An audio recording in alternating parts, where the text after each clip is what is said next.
So Space Marine 2. Um, you guys know the hype train, right? I mean, it's incredible. Everybody wants to get their hands on it. It's coming out in September. I don't blame them, right? I mean, come on. Anybody who's a 40K fan waits eagerly for each 40K release, and we love it. And everybody, it's so funny. Like people will get a release, they'll complain the hell out of it, and then they'll play the whole game because if you're a hardcore 40K fan, that's the way that it is. My list is long of 40K games. Some complete, some are bad, some are good. Got about almost 500 hours of Dark Tide right now, and super excited about Space Marine 2, the rest of you guys. And at the same time, try to manage my expectations. And I know they say that in a lot of my videos, but that is the primary thing you learn when you become an aged gamer is to manage it. The hype is there. So let's get busy watching this, and we'll kind of go over it. Make some commentary here, but Space Marine 2 is a third-person action shooter set in the grim, dark future of Warhammer 40,000 that puts you in the middle of a war against the tyrannies for the control of an imperial solar system. You're right in the thick of the action, and hopefully people never have experienced that kind of aspect of the Warhammer world. We feel that it is the combination of all the things that we worked so hard for so many years to do come to life. We wanted action in the sky, on the land. We wanted flames. We wanted explosions. It is a passion piece for all of the people working at Saber. So, yeah. Obviously, you've got the graphics. You've got the same type of gameplay that Space Marine 1 gave you, pretty much. Now, I love Space Marine 1. It released to average reviews. Really, it did. I remember just people were like, oh, you know, it's okay. I don't know, man. Again, I got to attribute it to the fact that I'm such a fan. And they do talk about a lot. They hit on a lot of points in this video about lore and whatnot. When I started working on the story, I spent months reading Black Library novels like Know No Fear to really get my head inside these characters, to understand the Ultramarines and who they are. I will say that the Black Library produces a lot of good material. Aaron Dembski-Bowden, I think that's how you pronounce it. One of my favorites there. He wrote the Night Lord's Omnibus, which is literally one of my favorite 40K books. If you haven't read it, you probably need to get it. And in the PvP part of this game, I will be playing a Night Lord out of respect for that. Another one of my favorites was from the Horus Heresy. It was the Fulgrim novel, which was written by another gentleman. Don't have it off the top of my head now, but such a rich universe. So the Space Marines were created for that get into Great it Crusade. They were a necessary component in a war for galactic unity. And the Ultramarines are one of the most iconic and famous of those Space Marine forces that have endured through the 10,000 years from their creation at the Great Crusade to the stagnation of the 41st millennium. Most human beings in this world will never see a Space Marine. They're the stuff of legends. They're known as the Angels of Death. And so when one appears on the battlefield, it's like seeing an angel of God. So, yeah, it's great because the lore reads this way, right? I mean, Space Marines are all that until you play the game and they get shot in the face by a las pistol and they're dead. I mean, you know, I may be exaggerating, but it's a lot different than tabletop. But yeah, in lore, they're doing a great job here of depicting his angels. So Titus is a lieutenant in our game. My pledge is eternal service. He's sort of a relic of a time once past. You know, this guy is an unstoppable force, but you've also got to find some kind of grit and hardness that shows that he's been there, done. It was surprising to see Titus come back like this, right? If anybody of you finished Space Marine 1, they, you know, anytime anybody comes in contact with chaos, even if they're victorious, especially Imperial Guard, the Inquisition is going to usually show up and say, well, good job. You defeated it, but you know what? You were exposed, so now we're going to kill you. So it's great. The Grimdark is great. The way that they've written this up. Happened to a Space Marine too. It happened to Titans. So we did the best we could in motion capture. But it is very different when you get to see these amazing graphics on the screen and what hundreds and hundreds of people who work for Saber Interactive come up with and create. It's incredible. Lieutenant Titus, Ultramarines, 2nd Company. For me to go right back to the bare basics of what acting is about and just be in an empty space. But on the day, it's about creating it and giving it a base of reality. Lieutenant Titus! Praise the Omnissiah! Shut it down. Now.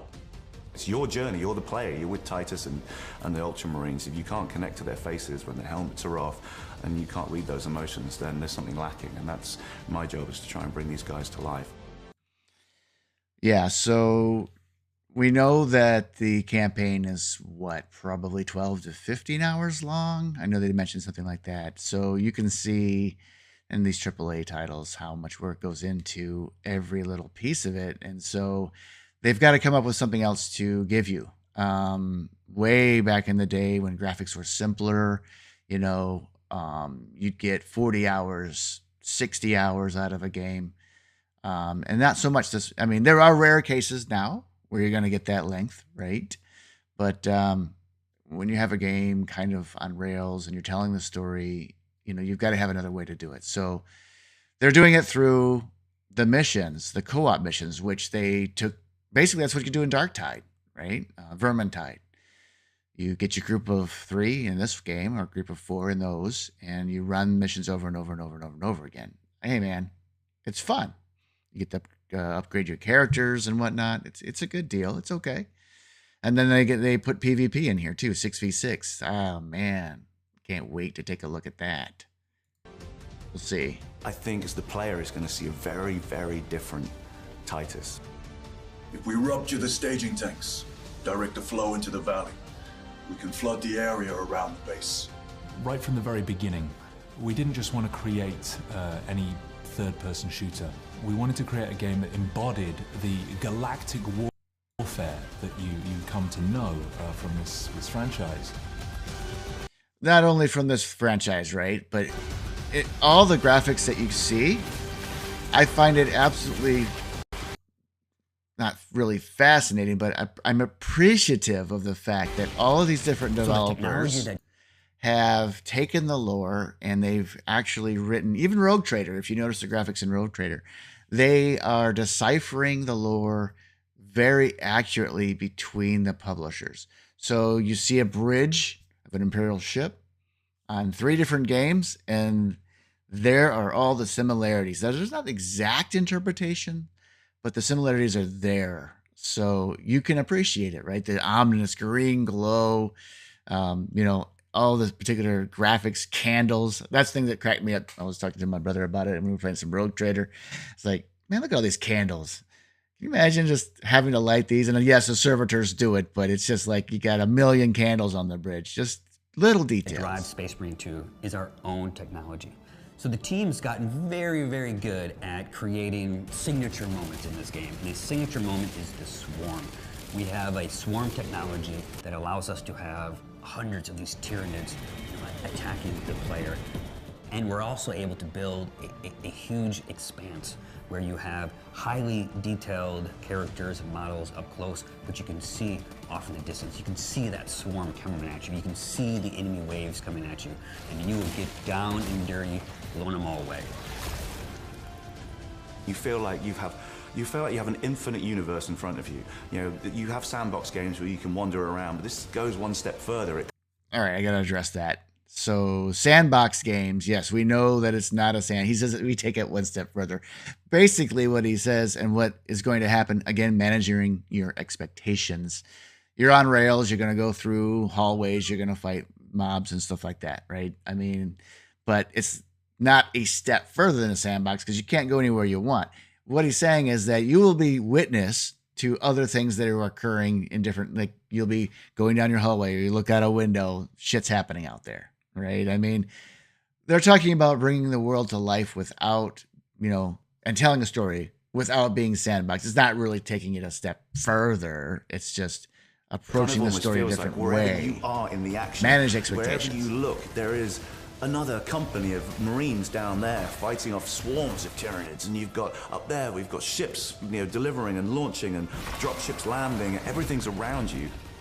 One of the things people love about this world is the ability to customize your character. You take these little miniatures, you pose them the way you want, you give them the weapons that you want, you paint them the way you want.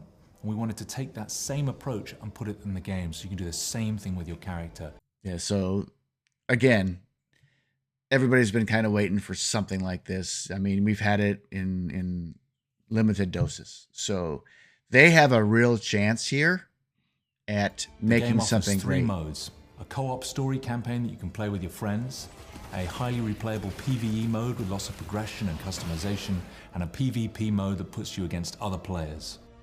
The more you play these PvE missions, the deeper you can go into the progression of these characters, unlocking skills and perks and weapons. And as you do that, our famous AI director is able to increase the challenge, throw tougher enemies at you in more challenging situations. As you've seen with some of our other titles, we have a track record of supporting our titles. And that's where they're going to be successful, right? So it releases to the fanfare. We, as 40K fans, support it. There's a bunch of people that have already pre-ordered in many of my Discord channels, obviously, right? The support that comes after, the expansions that come after it are going to really keep this thing alive, because that's what keeps 40K alive. Period. So with Space Marine 2, the continued release of so stuff. Rich, Don't just abandon so it. much to draw. I mean, of course, we've got shots like this. Pretty great. We're really excited about what story we can tell and what things that we can continue to do in this game. The truth is that we've been kind of circling like sharks around Games Workshop for a long time, trying to get hold of this game. We believe at Saber that we have the story, the gunplay, the technology. Yeah, so pausing some of these shots right here and taking a quick look at what there's in stores is really exciting. But I'm excited. Our team is, they love working in this game. It's one of their favorite games that they've ever worked on. So to see what 10 years of development on that Space Marine engine franchise story is going to be like for Space Marine 2, I think everybody involved with Warhammer is really, really excited to see that. No matter what the fans are asking for, trust me, we're asking for even more. The fans always ask for so much, right? Please just manage expectations. I mean, I think they're on the right track. I really do. I think they've got a real good chance here. Real good chance of being extremely successful with this game. So, I'm going to buy it. We'll be ready on day one. I've got my crew ready for the playthrough. I'm sure there's going to be 1,001 streamers doing it, but that's okay. We're going to all have a good time together. Got my group in Discord, trying to get my Night Lords group together for some PvP. I think we got about 5 people in the Night Lords group right now on the channel. So, but anyway, I wanted to go through this with you guys. I'm excited about it.